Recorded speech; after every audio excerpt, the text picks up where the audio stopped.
David King's the best analyst in football, and these are our first thoughts for Werribee Hyundai. Make the most of your tax return and experience world-class service at Werribee Hyundai.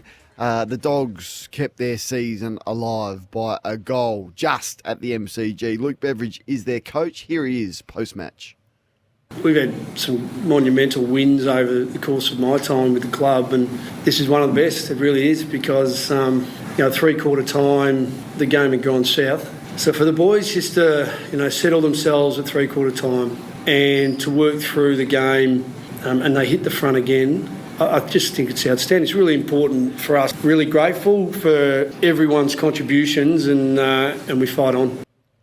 One of the best wins he's been involved with. Kingy, what are your first thoughts? Well, you just got to find a way sometimes, and we've seen that across the weekend. Some cracking finishes and some upsets we didn't, or threats to upset that we hadn't seen coming. So that's the best the Demons have played for a little while, and it's amazing what a change does and shakes the organisation a little bit. And they play with some freedom. They've become a dangerous side over the last couple of weeks of the season, don't they? They become a real challenge, because that third quarter, their ball movement was as good as we've seen for years. Move the footy. 5 goals from the defensive half in a quarter. They haven't done that forever.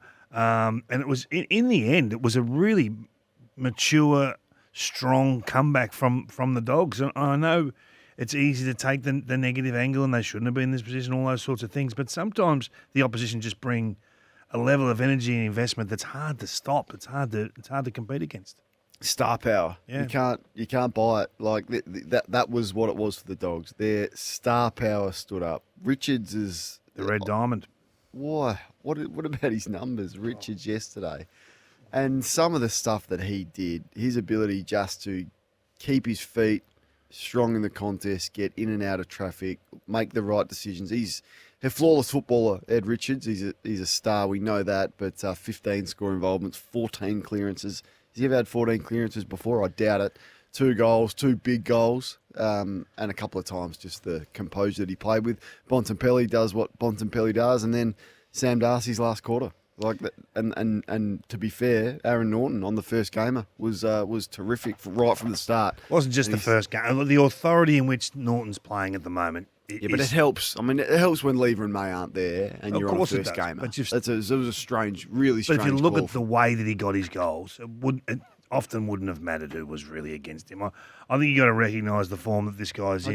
I just did. Yeah, well, I think he's actually charging for maybe a late surge at All-Australian squad. I don't know if he get in the team, but this duo up forward is all conquering at the moment. It's just they're a funny watch, the Dogs, because they just cannot defend. They just cannot defend. So whose fault's that? Well, I've put it to the club. I think it's a club issue, because how many personnel or you said personnel last week. I think personnel. Yeah, I think that they need to get serious and go and buy a centre half back, full back, or someone of note, if not a couple. And that's Sam Power's responsibility to arm the coach or the list committee to arm the coach with a squad that can win it. So they haven't done that for years. A key defender would solve their ability to stop teams transitioning the ball. Go and get Jordan Ridley and Butts from Adelaide. Go and get the pair of them, and give this squad a chance. Spend some picks, spend some money on somewhere other than midfield. Mid forward, they're fine. Half court basketball, they'd win every title, right? But you do have to have a back six that can compete. I think their back six is just as good as Adelaide's. No way.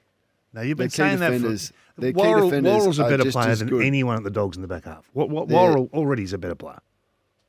Better than Dale. Like anyone in the back half. I don't know if he's a better player than Bailey Dale. He's a different player. A different position. But you're being silly to say that. No, I'm not. I think you give them... Dale hardly defends. He's an offensive runner. He's the Josh Dacos style halfback flanker. He's not a defender as such. No, you just said best player in the back half. Right. So I was just if you're doing that, that's just silly. So where do they land? Can they do some serious damage? No. Like I think they can? No damage. If you cannot defend, you cannot win it.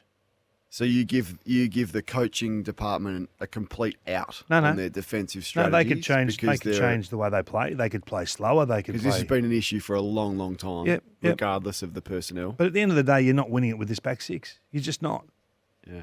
Do you agree? or their ability to defend. But they can play a lot slow. If that's what we want them to do, if we want them to have 50 to 60-point wins, then we'll be critical of how they're playing. You'll say, oh, this is the St Kilda model. This is they're boring us to death. This is why are we playing like this? So they open it up and they say, look, we can go, we can score, and they're trying to score their way. They're the Malcolm Blight theory at the moment because they know they leak so heavily. Like, but some of the errors that were made down back yesterday, they started bustling him out of the game straight away after he overran that footy. Gone. And I'll be surprised if he plays this week. You might not even see him again at the Dogs. That was a level of frustration from the coaching panel, I think. Yeah, I know, but like look at Melbourne's back six yesterday. Like, isn't hardly setting the world on fire, and they nearly got it done. Yeah. So I think you give them. I think that discussion gives them an out because these defensive issues have been there for some time. But look at Melbourne's back six when they won it. Is my point? You can't win it with a poor back but six. I'm talking about yesterday. Like, yeah, but you're talking about Melbourne. They've had a lever in May for years. Yeah, they got first gamer. They got McDonald, and they defended pretty well. Yeah, but you can't win it with a poor back line. You just can't because you're going to so be under put threat. Sam Taylor in the Bulldogs team for next year. Where do they can win it then? Yeah, 100%. Until they have someone that's not. Rory Lobb's gone back, but he's actually trying to defend now. When he first went back, he was just going for the ball, intercept marking everything. He was referencing a man but going after the footy. Now he's actually being coached to defend. That's not what we want. We almost want him to intercept mark and play his own style. The Guts Up Cup. Put a bow in this discussion. Who would you favour in the Guts Up for round 24? Well, if it was in Western Australia, you'd be all over Fremantle, but it's here. At Marvel, At tips Marvel. the scales. So tips the scales, and Yeah. there's going to be a lot of pressure. Playing tight footy's not easy. Not easy. Troy Chaplin, the caretaker coach, spoke about his team's performance after the game. It's been a tough week for everyone, but for the guys to play out the way they did and to be so close, I think it says a lot about this group and the path they're on. I thought our leaders were fantastic all week, led by Gorney and Vines. Ed in his 200th track. They've had to deal with a fair bit, but to go down against a team who are in really good form and are pushing for finals by a goal and right in the last minute, couldn't be prouder of the group.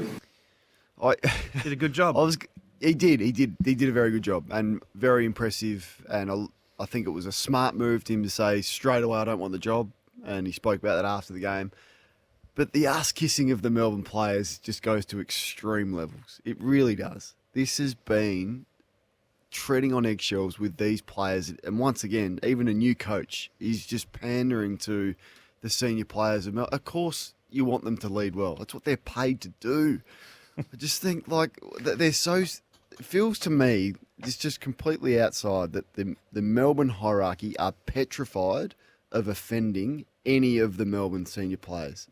You just wouldn't hear that from Chris Scott. You just wouldn't. Like, let's bow down to Petrarca and Oliver. They've been bowing down to these guys for 2 years. Let's bow down to Viney. Of course he should play well. Of course he should lead well. You just gave him a 3-year contract extension at the age of 30. They were smacked in the midfield yesterday.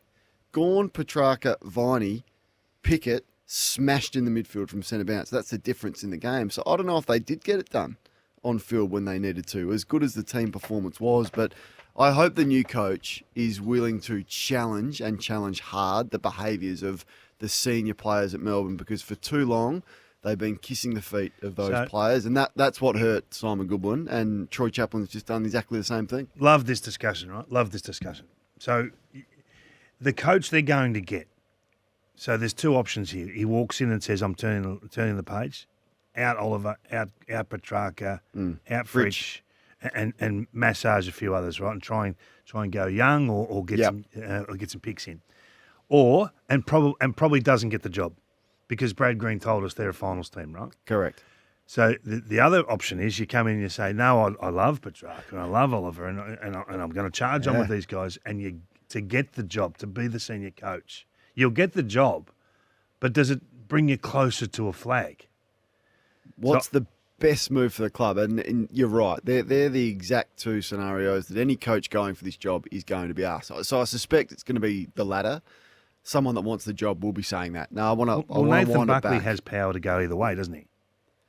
Yeah, well, it feels that way. Like he's coming up with Jared after us this morning. So Jared can ask him that question, and I'd be fascinated to hear the response from Bucks. Where do you actually see the Melbourne group? Whether he's willing to go into those areas, I'm not sure. You have to be in line with the board and the to get the job. Yes, yeah. And I think you would be picking up on those threads before you present. But what is the best move for the club is a different discussion. So would you risk getting the job to say, no, I'm trading Petrarca and I'm trading Oliver? Would you risk getting the job saying that on the way in? To be honest, probably not. If I desperately wanted the job, if I'm being completely honest. But what is the best thing for the footy club? And the first option that you presented to get you close. They're not winning the premiership with this core group of senior players. They're just not, because the same behaviours will happen time and time again, and we see it raise its head on game day and off the field. These guys will not get it done for you. So if you want to be serious about winning it, take a couple of steps back and put yourself in a position in 3 or 4 years' time where you can. This group's not getting it done, unfortunately, and the pandering to those senior players is almost sickening. So loss, win, loss for the Lions. And how is their situation inside the top 8, Kingy? You've been all over this for about a month. Not once did I entertain the thought that Brisbane would miss the 8. So they sit on 14 and a half wins, and 15 wins is going to be the bare minimum, you would think, this year. So one more they're in? One more and they're in. So they travel over to Western Australia to play my boys, the Guts Uppers, on Friday night, which will be live on Fox Footy. And then they play at home at the Gabba the next week against the Hawks, the last game of round 24, also live on Fox Footy. That will be live on 7. That is a tough finish to the year, isn't it? Well, yeah. Can you you couldn't see them missing, could you?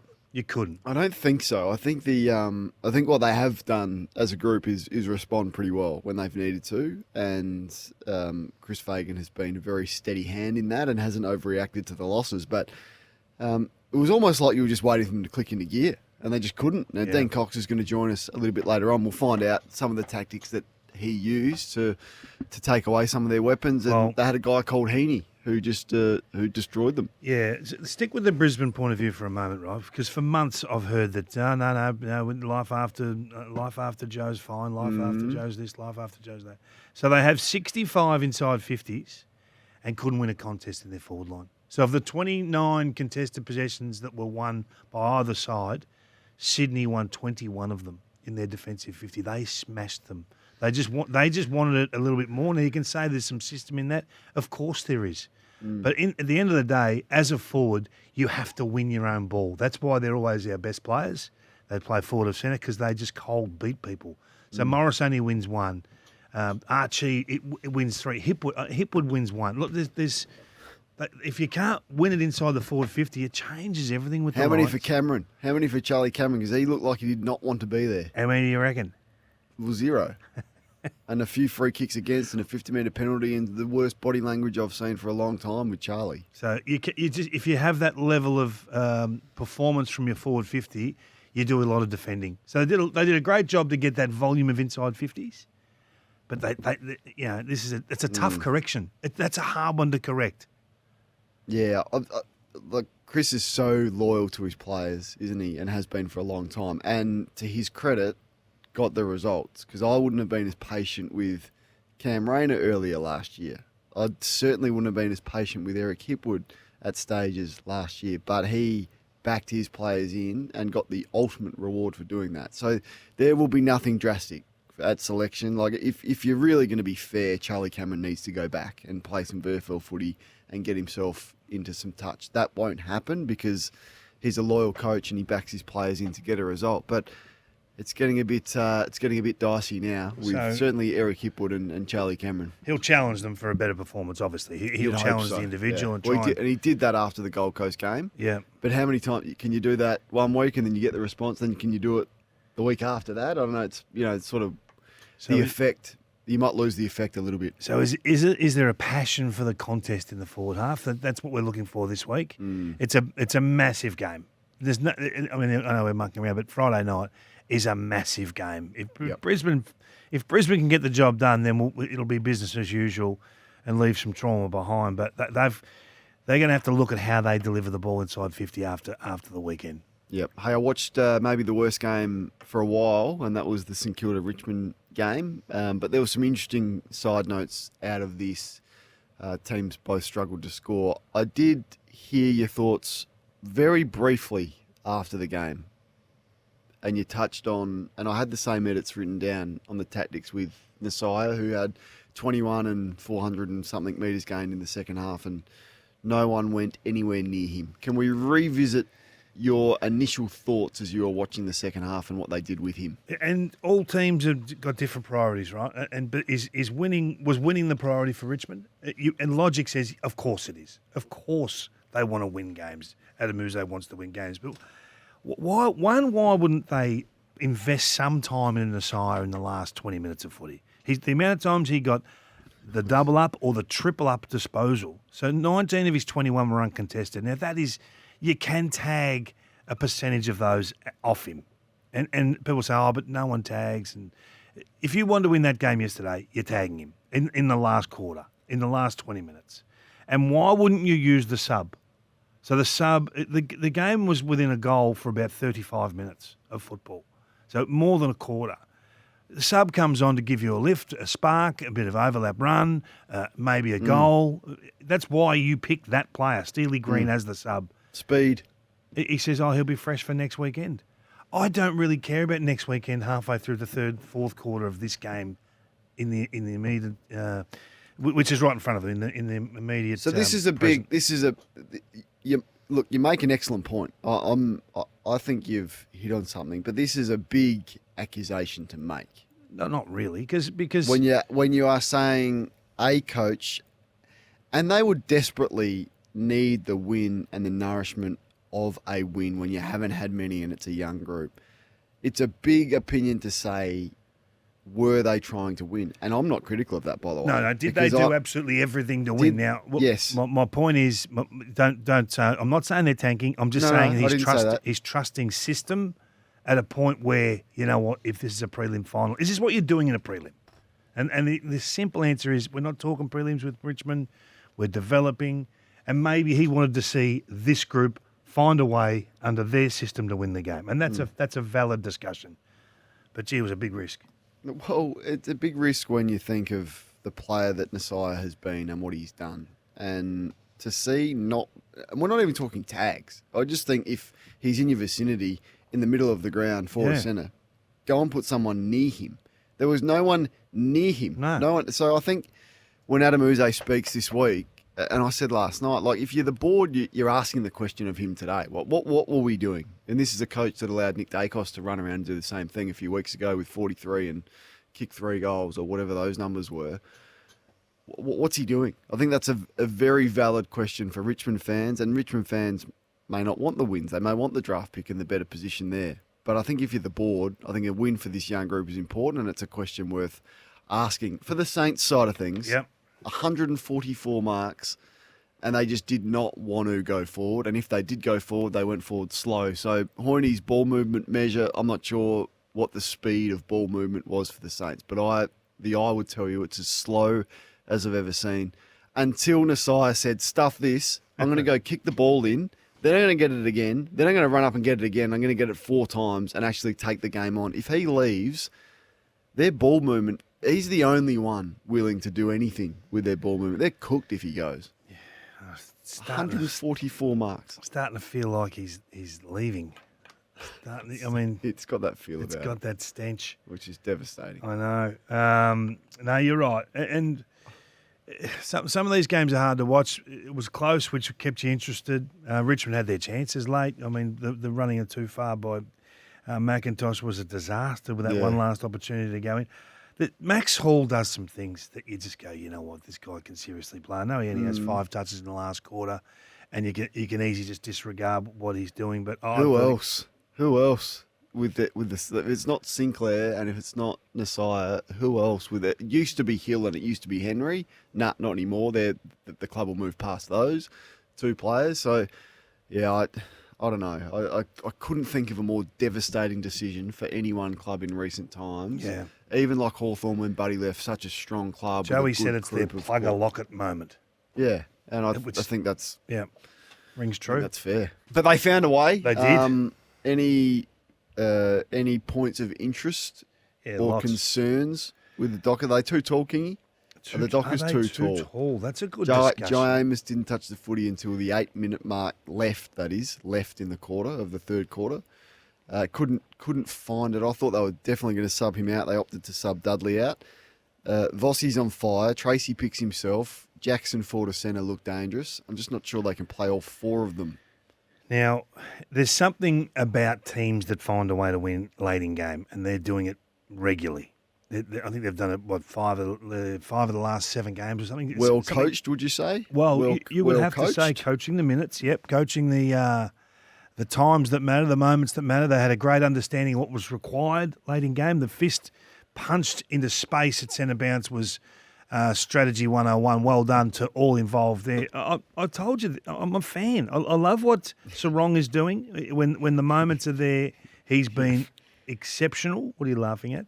You're a fan? Yep. Well, you know I'm a fan. Yes. I think they've worked out the perfect Nathan Fyfe arrangement. I like him as the sub. He had some good moments. He did have some good, and when you're reaching for the sub, you want someone that can come on and give you a clearance, give you a contest, or give you a score, whether it's a half forward or a forward option. That's why I don't like the defensive option coming on. I know a lot of teams like Sam will bring on a half back to free up someone to go forward. I think this is perfect for Fyfe if he can handle it. It'd be a hard thing to get your head around if you're Nathan Fyfe. I think you'd just be happy to be a part of it and the potential to be involved in a premiership. It's just, the question would be if there was an early injury, what do you do with him?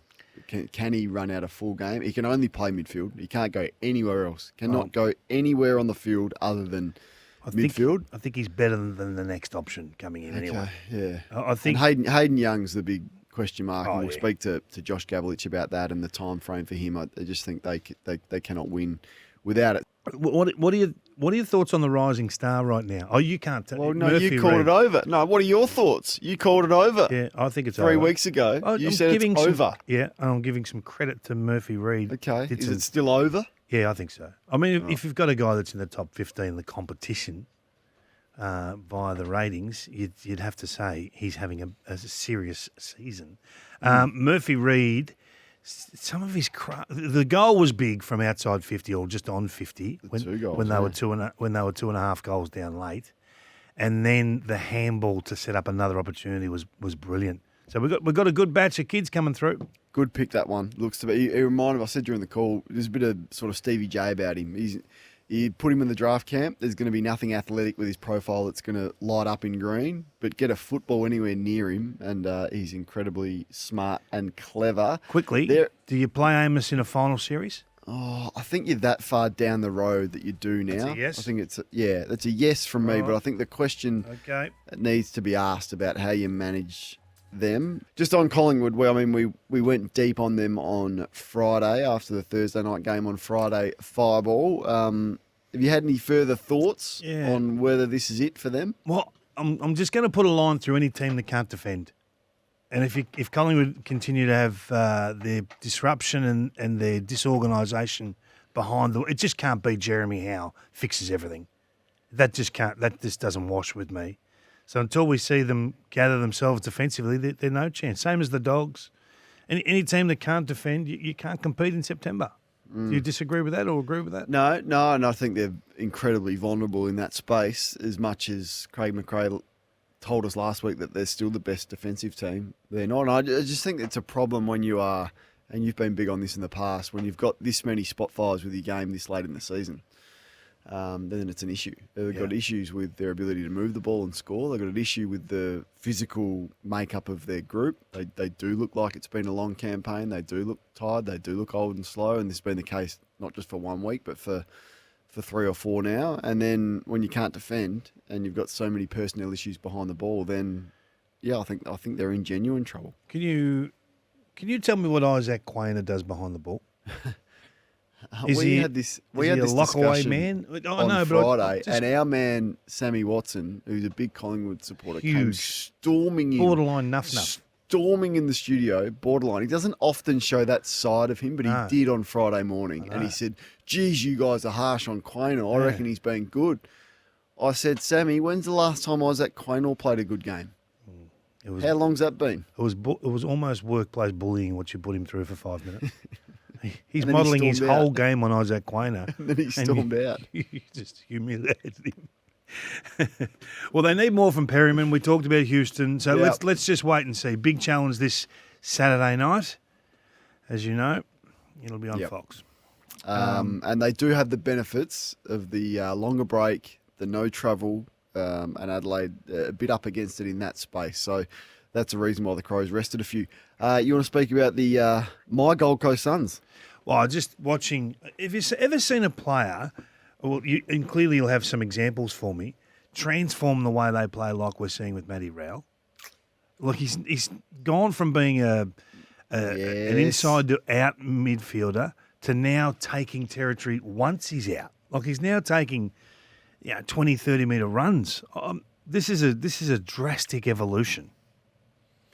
He's looking back and burning off. Poor old Paddy Cripps. He's like had to chase him like 3 or 4 times. Poor old Cripper. He's had the club on his shoulders for 10 years, and now they're asking him to try and chase Matty Rowell in the peak of his powers out of stoppage. He made him look foolish, but no, and that's what I was hoping he would get to, and he's got there. No, you touched on this Yeah. in fair conversation probably 3 years ago. Really, Yeah. Can he do more than that? The grab dump kick is went out with flares. So in fairness to you, you have been He's big on gone that. from a low 20s to a low 30s in the space of a year. Yeah. Like he's regularly low 30s now, and just getting a bit, not that he's getting easy ball, but he's getting at times a bit easier ball, where he's winning the footy and he's got space. Don't go the easy ball stuff, please. We got in trouble with that. Hey, Dawson, Dacos, Rowell, or Anderson? Who you got for the Brownlow? Nasiah, You got Nasiah. I just think there's going to be a bit of a shock with him Wow. and his numbers. Who have you got? Whiz. Well, I was Anderson. Now I'm warming to Rowell. He gets another 3 votes on the weekend, and having a look at their voting history, when Rowell gets big numbers, he tends to get the 3. Worthy winner, either of those two, Matt Rowell or Anderson. And we'll see if they just take the votes off each other. Coming through thick and fast, Quaynor's had a good year. We're not belittling him. I'm just wondering what his No, we're not- what his we're not- function in the team When's is the right last now. time he's dominated? And well, I'd have to look at his coaches' votes. Don't have them just off the top of my head right now. But when's the last time he's been an influential player on the ground? I'm going to give you my in the gun days early this week.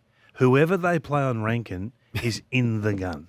So you work out who that is for me, and then they're in the gun on They're in the Friday. Right? It's a preemptive in the gun. Collingwood fans are funny though. You speak about Darcy Moore, like, oh no, Darcy Moore's had a good year, has he? Oh well, your standards are very low.